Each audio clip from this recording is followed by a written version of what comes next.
Hi guys, welcome back to my channel. My name is Kim and I am someone who deals with mental health and addiction issues.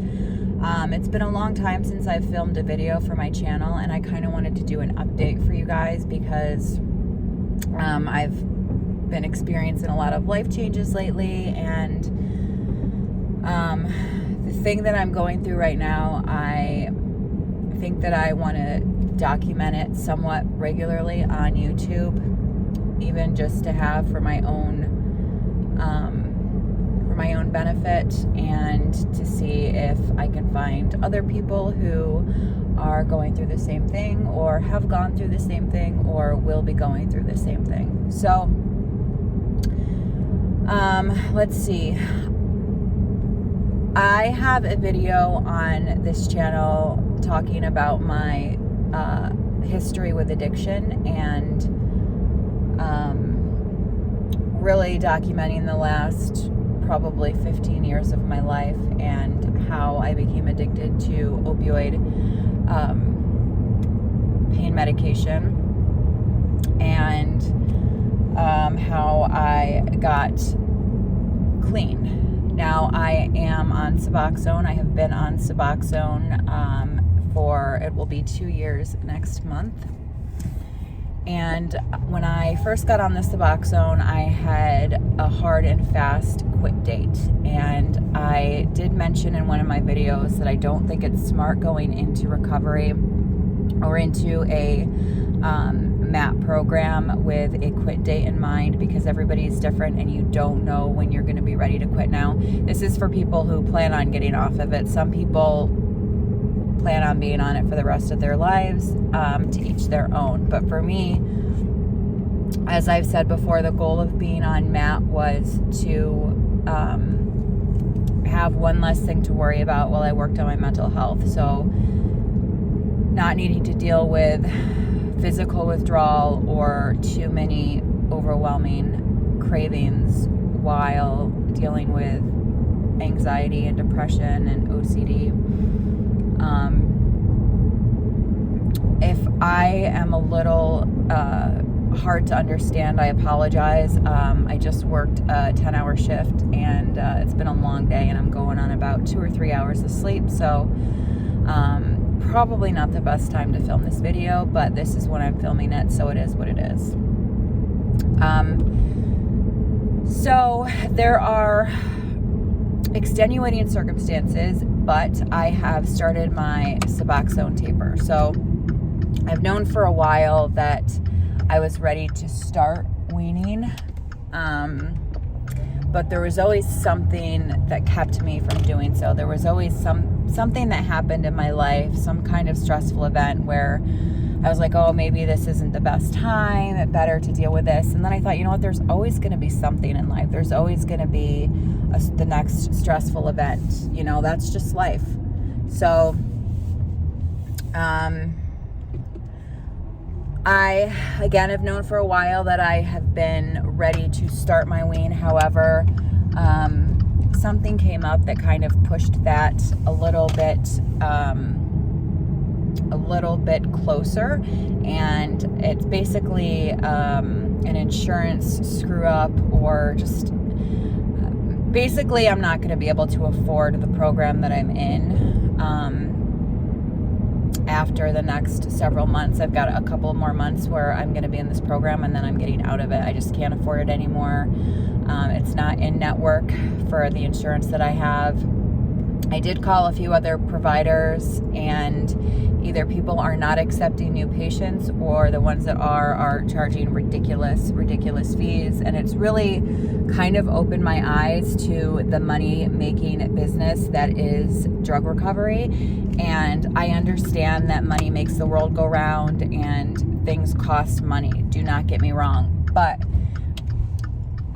it was a lot easier for me to afford my opioid pain medication, my doctor's appointments to get that pain medication, than it is for me to afford the medication to get help and to get appointments to get help. It's just the hoops that I've had to jump through over the last 2 years have been a little bit ridiculous in my opinion. Don't get me wrong, I'm extremely, extremely grateful for the program that I am in. For the most part, they have been absolutely wonderful. My therapist, my provider, who prescribes my Suboxone, they're wonderful, wonderful people. But it's time. I feel it's time. So, I stabilized on 8 milligrams of Suboxone, and I have been dosing twice daily since the beginning. So I was doing 4 milligrams in the morning and 4 milligrams in the afternoon.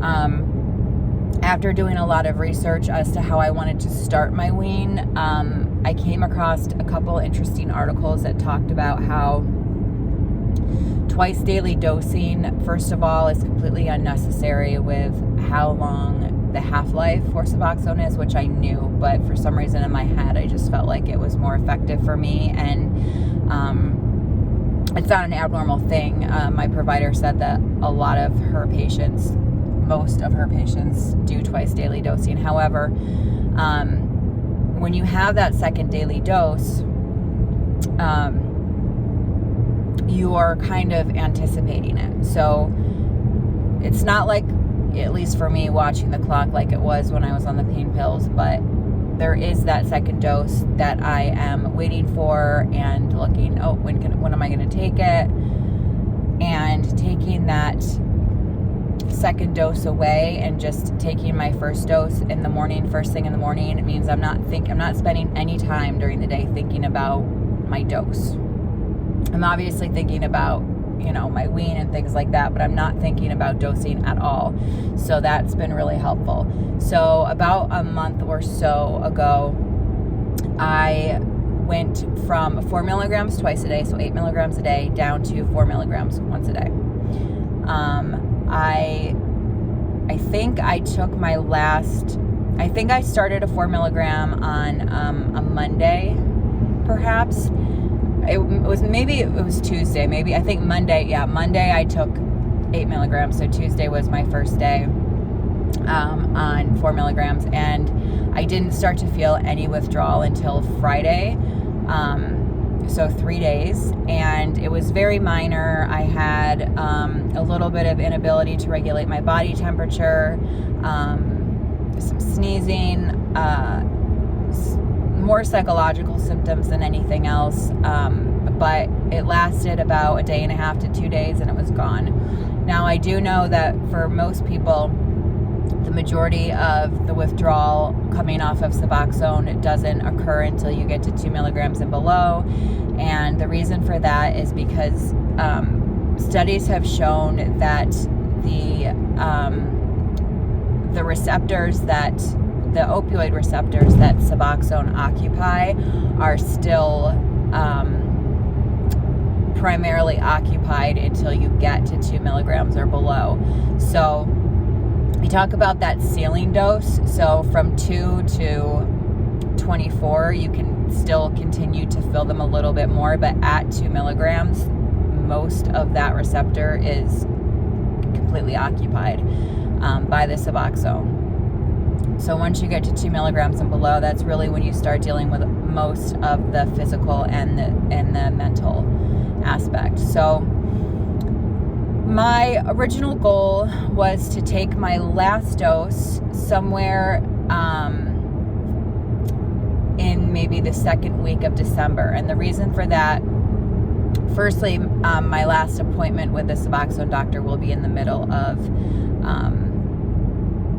November, so whatever script she wrote me would last until the middle of December, but also because I'm taking the second half of December off from work. I have a lot of paid time off saved up, and if I don't use it, I lose it at the end of the year. So I'm taking the second half of December off, and I figure that's the best time. I obviously don't want to be feeling miserable during Christmas, but at the same time, I would feel better knowing that I had some time off to recover if needed. Now, obviously, I'm going to have a better idea of how I'm going to be feeling once I get down to 2 milligrams and below.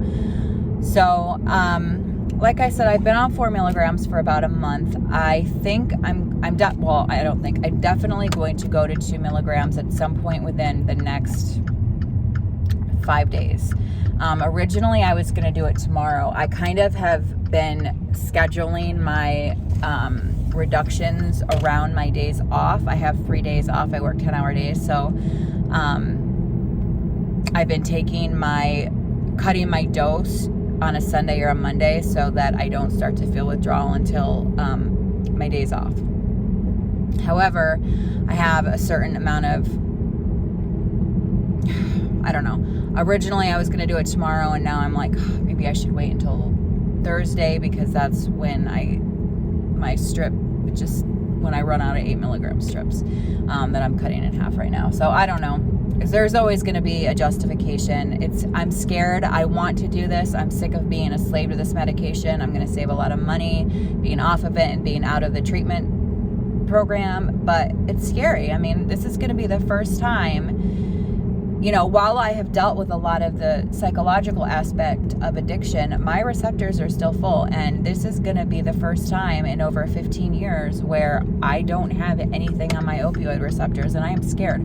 I am extremely thankful that I have a very supportive family and a very supportive medical team. And I'm not just talking about my Suboxone doctor, because, again, after the middle of November, she's not going to be my provider anymore. But I have an excellent team of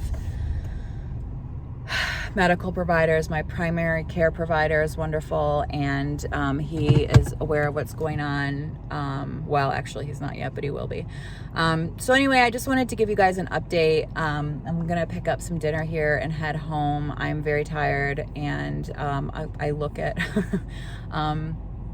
It's been a long day. I want to eat dinner and go to sleep. So I plan on keeping you guys updated and documenting my journey as I cut down my dose and deal with any mental health issues that come up as that happens. I also want to say that I did start Lexapro about 2 months ago, and I started it just because generally I wanted to feel better in terms of anxiety and depression, but I also knew that I was going to start weaning soon, and I wanted to kind of have something on board to help give me a little bit of boost of serotonin, if possible, when dealing with mainly pause, once I've come completely off the Suboxone. I know it's about 2 months after you stop it where the depression gets bad. So anyway, that's my update for you guys. I hope everybody's doing well.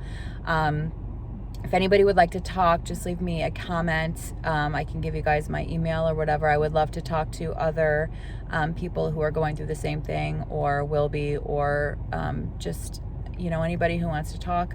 So I will talk to you later. Bye.